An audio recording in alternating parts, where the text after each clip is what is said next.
I really like Charles Oliveira. I think, Bronx is freaking good, and his submission game is outstanding. He just doesn't have the style that's going to match up well, in my opinion, with Tony. I agree. Why don't you like it then? I like Tony. Well, I like Tony too, but I just look at it and I go, I'm not sure what's the win streak that Oliveira's on, but he's had some really good fights. Fought Keith Lee, got a win against him.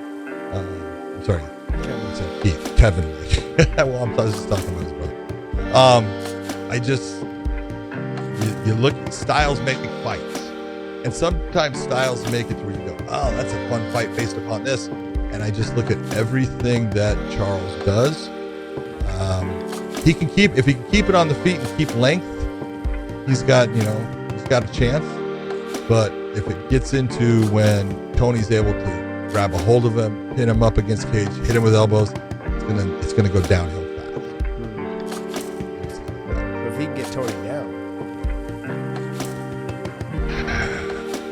he's got a slick submission game. He really does. But he normally pulls things out. He's the guy that'll pull off. He'll pull off the calf slicer. He'll pull off the bicep lock. He'll pull off the. He hasn't done it, but he'll be a guy to pull off a twister. Yeah. He does those type of submissions very well. He's got a good, very beautiful job of setting up a rear naked choke when he switches hands. The way he'll lock it in, he's slick. I just don't think that again, and I could be wrong, but I think that matchup with Tony, he's fighting an uphill battle. Yeah, he's not a big guy. No, he's not. Not for 55. But he's like, it's too much for him. But yes, more so. But I would say it's still more hardcore than the average place for sure. It is so open in terms of how people decide to structure their camps. Some people have very little sparring. Like Cowboy was telling me, he hardly spars at all. I mean, he does just technical work and pad work. He's like, I already know how to fight. He used to be completely opposite, yep. though, right? Yep. He used to spar, and now he's switched it up. But that's when he started doing much better, he said. He said it really made a big difference because he was going into fights damaged.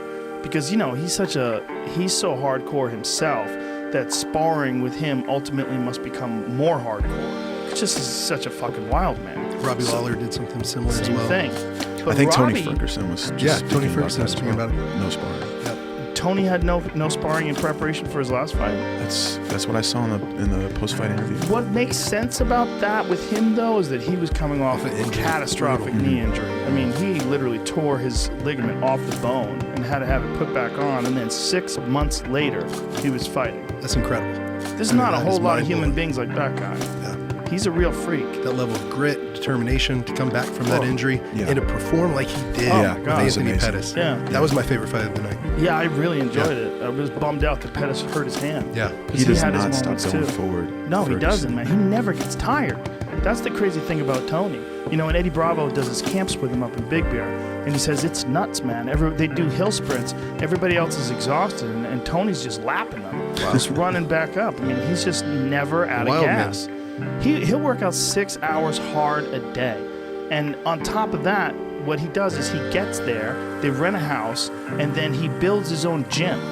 So they'll have like a house that they rent. He'll mat up the living room, and then he'll go outside. He'll put up a Wing Chun dummy. He'll hang heavy bags. He does it all himself. I used to do the Wing Chun dummy too. Yeah, man. I mean, he actually used Wing Chun in the fight with Pettis. He trapped his hand and hit him with an elbow once.